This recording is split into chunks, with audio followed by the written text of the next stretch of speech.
मन का मैल या फिर मन की गंदगी दूर करने की कहानी। दोस्तों, हमारे मन में गंदे विचार क्यों आते हैं? हम नहीं चाहते पर फिर भी हमारे मन में गंदे विचार आते रहते हैं। लेकिन क्यों मन ही हमारा सबसे बड़ा दोस्त है और मन ही हमारा सबसे बड़ा शत्रु?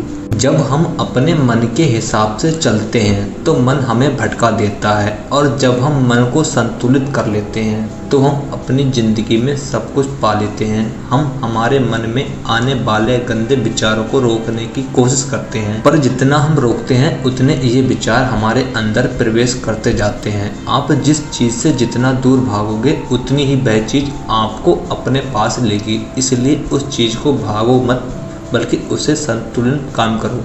नमस्कार मित्रों, स्वागत है आपका हमारे YouTube channel inspiring thoughts by Raj में। मित्रों, जैसा कि हम सभी जानते हैं कि हमारे मन में अलग अलग तरीके के गंदे गंदे विचार या बहुत सारी बातें आती रहती हैं, और हमें समझ नहीं आता कि हम उन पर कैसे अपना कंट्रोल कायम करें, जिससे कि हम अपने मन में आने वाले गंदे विचारों को रोक पाएं और जीवन में अगले बढ़ पाएं। क्योंकि मित्रों, यदि हम कुछ पाना चाहते हैं और कुछ पाने की लालसा रखते हैं तो हमारे मन में जो गंदे विचार आते हैं वह हमारे मन में चलने वाली ऐसी प्रतिक्रिया के दौरान जो न चाहते हुए भी हमको सोचना पड़ता है। उन्हीं बातों के बारे में आज हम सब जानेंगे कि हमारे मन में गंदे विचार क्यों आते हैं और हम इस पर कंट्रोल कैसे कर सकते हैं। मित्रों, मैं नहीं चाहता कि मेरे मन में गंदे विचार आए, पर मेरे मन में हमेशा काम वासना के विचार चलते रहते हैं और मैं इनके बारे में सोच सोच कर बहुत परेशान हूँ। मेरी तरह आप भी ऐसा सोचते होंगे।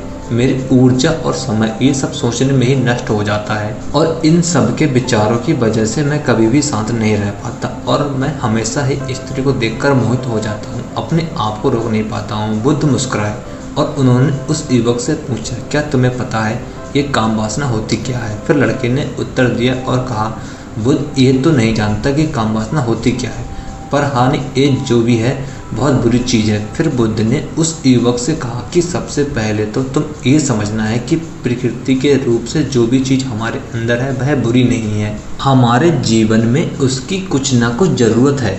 वासना कोई बुरी बात नहीं है, ये तो हमारे मन की एक भावना है जो हमें किसी न किसी चीज़ की कमी का एहसास करवाती है, और फिर हम उस चीज़ को पाने के लिए उस चीज़ की तरफ आकर्षित हो जाते हैं। जैसा अगर तुम्हारे पास धन की कमी है तो तुम में धन पाने की वासना उत्पन्न हो जाएगी। तो वासना कुछ और नहीं, बस एक प्रकार की कमी है, जो कि एक प्रकार की ज़रूरत का एहसास है। जब ये ज़रूरत शारीरिक हो तो हम इसे काम वासना कह देते हैं।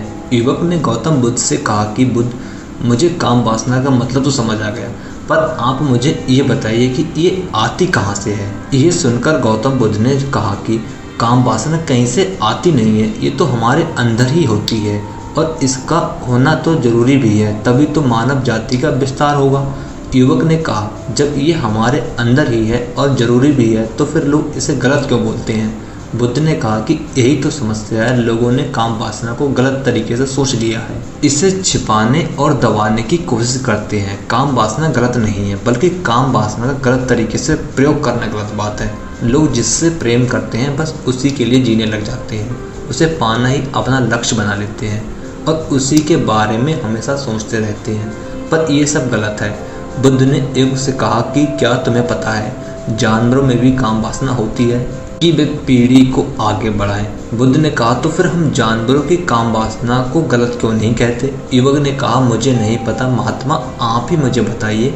गौतम बुद्ध ने कहा कि जानवर अपनी काम वासना का प्रयोग आनंद प्राप्ति के लिए नहीं करते, वह तो सिर्फ संतान उत्पन्न करने के लिए काम वासना का उपयोग करते हैं। जानवरों को प्रकृति ने इतनी समझ नहीं दी कि वह काम वासना को अपने सुख का आधार बना सके, जबकि मनुष्य अपनी समझ के बलबूते पर प्रकृति में पाई जाने वाली प्रत्येक वस्तु को अपने सुख के लिए अपने लिए प्रयोग करता है। हम इंसानों ने ही काम वासना को अपने सुख का साधन बना लिया है, जबकि प्रकृति ने तो हमें अपने वंश को आगे बढ़ाने के लिए दिया था, लेकिन इंसानों ने इसे अपने जीवन का परम लक्ष्य बना रखा है, और इस तरह से काम वासना बेलगाम हो जाना गलत है।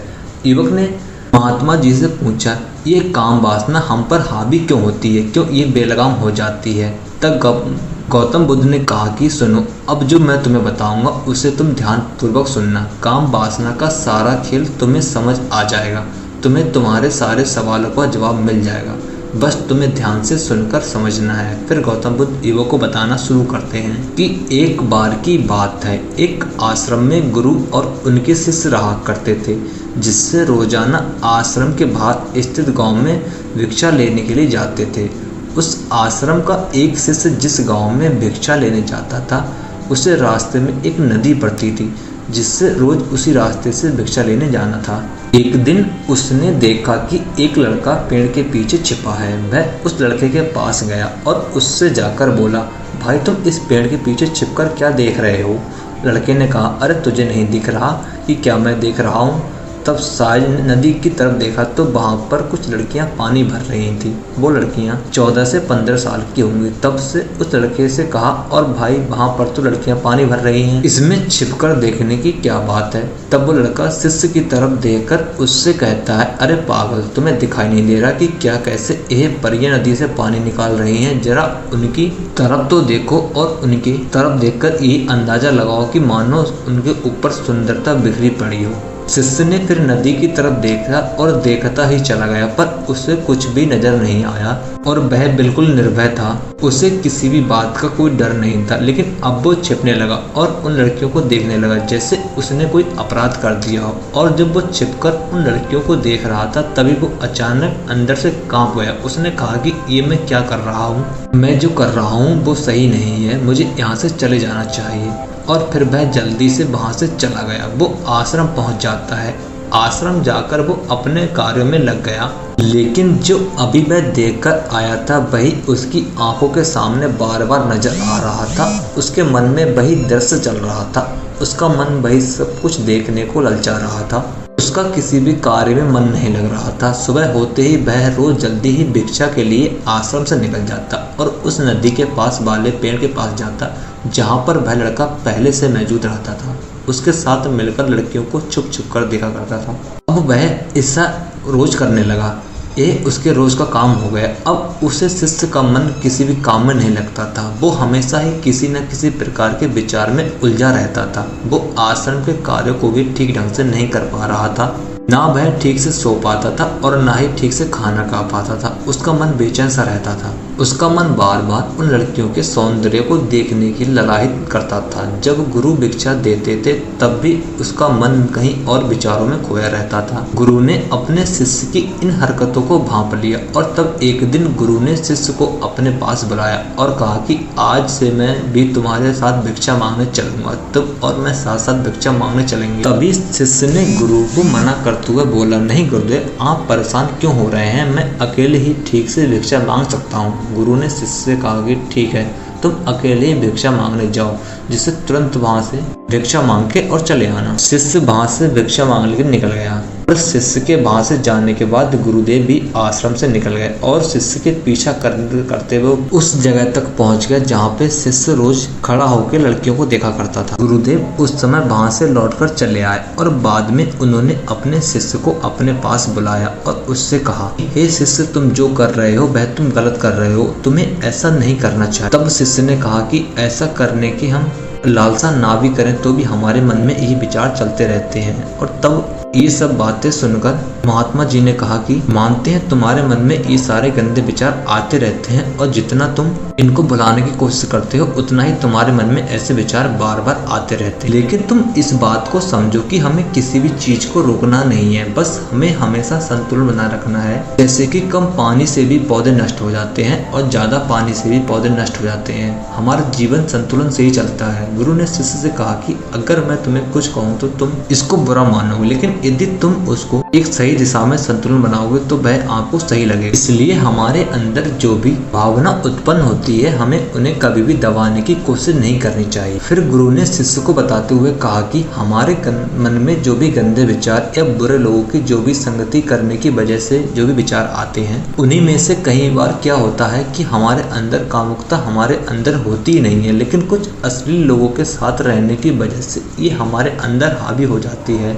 फिर शिष्य ने कहा कि गुरुदेव, आप सही कह रहे हो, मैं अपने मार्ग से भटक गया था। फिर वो शिष्य उस रात बहुत ही चैन की नींद सोया। सुबह अपने कार्यों को पूरे मन से किया और फिर सुबह वो भिक्षा लेने के लिए उसी रास्ते से गया जहाँ वह लड़का आज भी पेड़ के पीछे छुपकर उन लड़कियों को देख रहा था। वो शिष्य नदी पर गया जहाँ वह लड़कियां पानी भर रही थी। उसने उन लड़कियों से पानी मांगा। उन लड़कियों में से एक लड़की ने उसे पानी पिलाया और उस सन्यासी शिष्य के चरण छुए।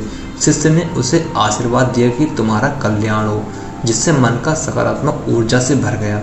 उनके चेहरे पर मुस्कान आ गई थी, जैसा कि कुछ ऐसा मानो कि जैसे कि कुछ खोया हुआ वापस मिल गया हो। वह वापस अपने रास्ते से जाने लगा। तभी पीछे से वह लड़का आ गया जो पेड़ के पीछे छुपा हुआ था। वह पीछे से शिष्य के पास आया और बोला कि क्या बात है, आज तो तुमने नज़दीक से दर्शन कर लिए, तुम तो मुझसे भी आगे निकले।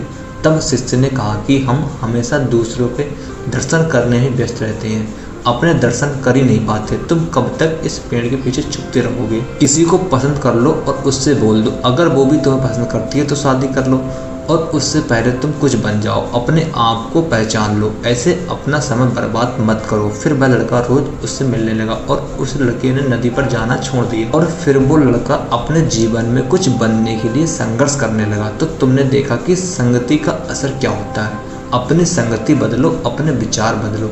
बुद्ध ने युवक से पूछा कि क्या तुम्हें तुम्हारे सारे जवाब मिल गए जो तुम्हारे मन में सवाल चल रहे थे उनके?